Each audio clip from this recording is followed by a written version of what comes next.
Hello and welcome to another video. So today we're taking a look at the Daria 2.0 deck, a deck that I have done in the past right at the start of this expansion. So we're just taking another look before the nerfs, because I thought why not, we're running out of deck content because things are getting a little stale in our meta, especially when there's not much variety in deck creation at the moment. So we've got the standard build, nothing too fancy, you know, all your standard spells that you need to burst down Daria. Nothing too much different other than probably the Wizard of Oz tech, which is a crazy card in this deck, as you'll probably see in this video, especially when you do draw into a nice amount of spells. So we'll get right into some games. And our first game opening up against a Blood. I've been seeing a lot more variety leading up to these nerfs.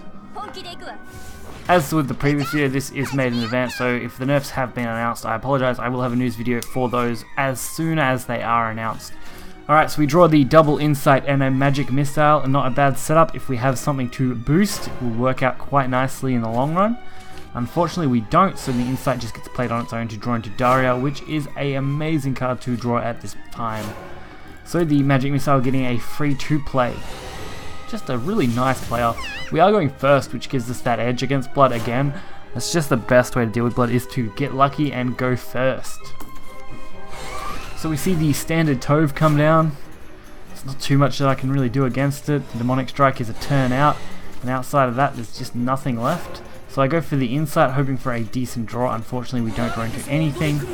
Probably could have played the Clark, but it would have just been traded anyway, so not really much point. We do draw into the Angelic Snipe, which will set up our next turn pretty nicely after the Demonic that turn, just to drop off the Daria again. Fortunately, the Angelic Snipe and the Time Worn Mage actually fit nicely for a double drop, allowing us to play both Witch and Daria whenever we kind of like, which is quite a nice little hand to have here. So we get to drop the Time Worn. Angelic Snipe does allow us to trade that Grimnir and kill off the Lyriel, which would be a really big threat if we didn't kill it off early. While Actress is a good card, it's a little less of a threat to me. So again, Angelic Snipe, proc that. Does drop Blade Mage as well, which is a really nice pickup. And we can contest this Actress pretty well. Unfortunately though, they do drop into the Angelic Snipes. Not the Angelic Snipes, sorry, the Angel. Is it Angel? Angel of Word. Basically the same principle. So they play a second Actress. That's a little bit of a pain. We don't really have anything in our hand that can easily deal with it. Fortunately though, the Magic Missile making things a little better in the long run, I guess, if we could use it. Instead though, the double Clarks are just better. Just getting that Blade Mage, getting that Daria, playing off it however we want. At worst, we're left with a 1-3-3, which isn't too bad. I mean, we're not in a good spot, and if at any point they play a Abyss, we are literally screwed because there is no way for me to defeat that. But we're taking on the chance that they don't have Abyss in their early game. Big Knuckle, still a really overpowered card. Well, not overpowered, but strong, I would say. Especially in the neutral builds, it's just a really good 4-drop, considering you don't have much in the 4-drop slot that you really want to play outside of Alice, so having another 4-drop isn't always bad. Angelic Snipe, easy kill. Another Cleric, sorry, I think that's how you pronounce that actually. Trading, not optimal. Survives us though for this turn, and it means we don't need to worry about being killed by Abyss in one single turn, which is kind of okay, I guess. But our Daria is open to options. Fortunately though, Wizard just being slightly better than Daria here, trying to get anything we can possibly get our hands on. Fortunately, Piercing Rune for 1 is always an amazing play, and being able to drop Daria for 0. Opening up a 2-drop option in the next turn. And fortunately, Blade Mage is in our hand. So the Insight being a good play, followed up by a Blade Mage that trades, and a 3-4 Ogler, filling our board and allowing us to have a good amount of damage for a potential lethal in the following turns. Can't really go wrong with this deck. I like Daria, outside of Daria Brick, which is a pain in the ass. It's not too bad. I always did enjoy playing Daria, even though it was a really overpowered deck when it was launched. I still enjoyed at least playing it and playing against it because it did have that brick potential. So the next deck is where I think the meta will be taking us soon, with Shadow being quite a powerful deck. I could easily see Haven, Rune, Shadow and Dragon fighting it out for the top slots in tier 1 once nerfs do roll around. Luckily we do have a Blade Mage Cleric and Daria. If we can get any kind of early game spell, we might be alright. Unfortunately though, we don't draw that early game spell. So all we wanted was super early game. We don't draw it. What a pain in the ass. Fortunately though, this cleric will get some decent value, spell boosting 3 cards twice for a total of 6. So 6 points of value for 3 with a 2/3 body. Worth it in my opinion. I would take that. Unfortunately though, they do hit me in the face. Those face races. Insight though, being a champion, lowering everything in our hand a few times while letting us pull off some combo cards. Let's just take the health down. Just that little bit extra we need in the turn 4. We have got Daria for turn 5, which is pretty much what you want. A god Daria is turn 4 or 5. Wizard of Oz also is a nice card for turn 5 if you don't want to play Daria or don't have it in hand. Fortunately though, if we do decide to go with Daria, we actually have an okay board. I mean, they can't deal with this 2/2 right now, and if we can deal with their board, we should be pretty right. Luckily though, with Jet coming down, being able to activate our Piercing Rune early and trade with that 1/2, such an optimal play here. Getting that value on that Daria for next turn if we need it. I like having access to a Daria. If you do have access to a Daria, it just means you can potentially turn a game around by either flooding the board or getting the potential spells you need to win off a low cost. Wizard of Oz, on the other hand, or Wizardess of Oz, sorry, is really good at giving us spells. A good amount of spells too. Especially if you get lucky, which I think we get lucky in this game with Wizardess of Oz, whether we're pulling some spells out in the later game. Maybe? I can't remember now. It's been a while. No, not this one, okay. But we do get a nice spell in Piercing Rune for 1. About the only decent spell outside of Demonic Strike that would have been good. Letting us easily trade with their board.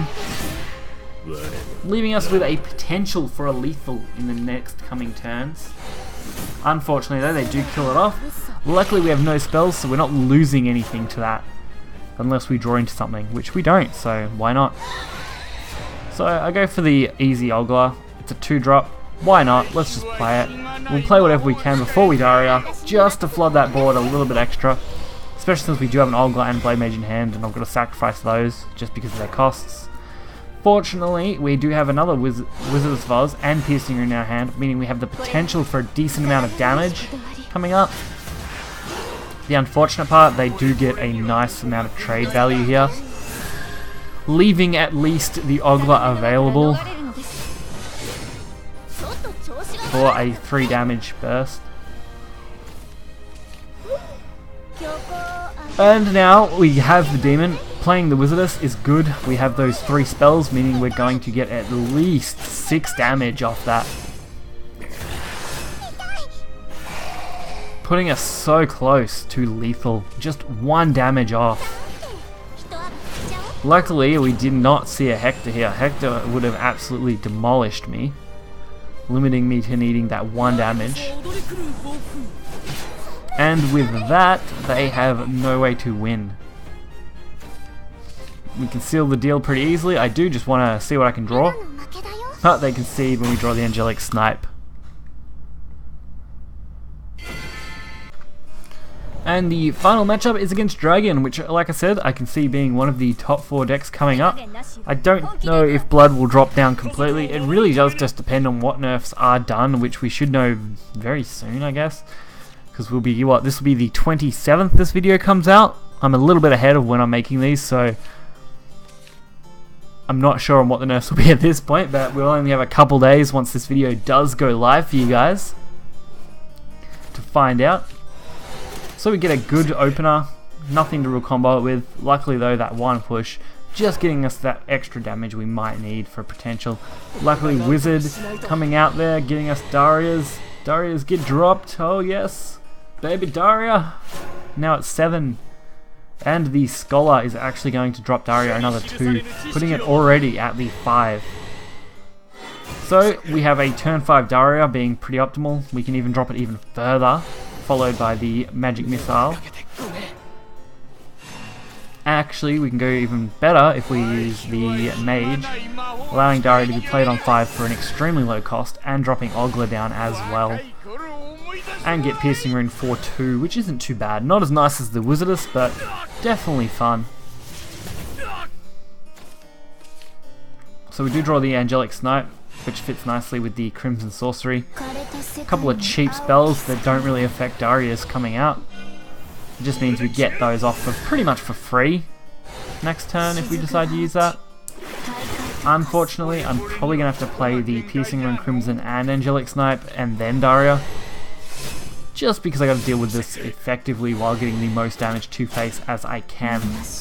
Luckily this is pretty quick, because the damage we do get is pretty hard. I mean, we get the 4 there, the Crimson deals 3, we can drop Ogler for 1 and save Daria for next turn, because there's no point playing Daria here and losing our Ogler, especially when we can just play Daria next turn with the Evolve and get the same sort of value out of it. Unfortunately, Sybil is going to heal. One of the most annoying features of Sybil is that 3-cost healing along with the ramp and the body is just huge. I think if Dragon lost Sybil as a guaranteed legendary play, then they'd probably go back to being a more well-rounded, probably not well-rounded, but more balanced deck, especially last expansion where they were dominating. I always found Sybil to be kind of the key card for Dragon when it came to its builds. So we get a potential lethal with Angelic Snipe, Blade Mage, Ogler, and Evolve. For what, an extra 1 damage. We didn't even really need the Angelic Snipe. The Blade Mage alone would have been enough to win this.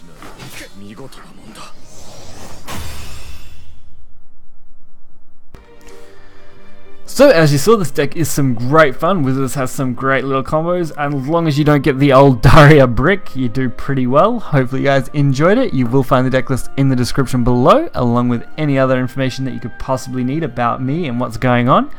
So I'll catch you guys next time. Make sure to hit the like button and subscribe. See ya.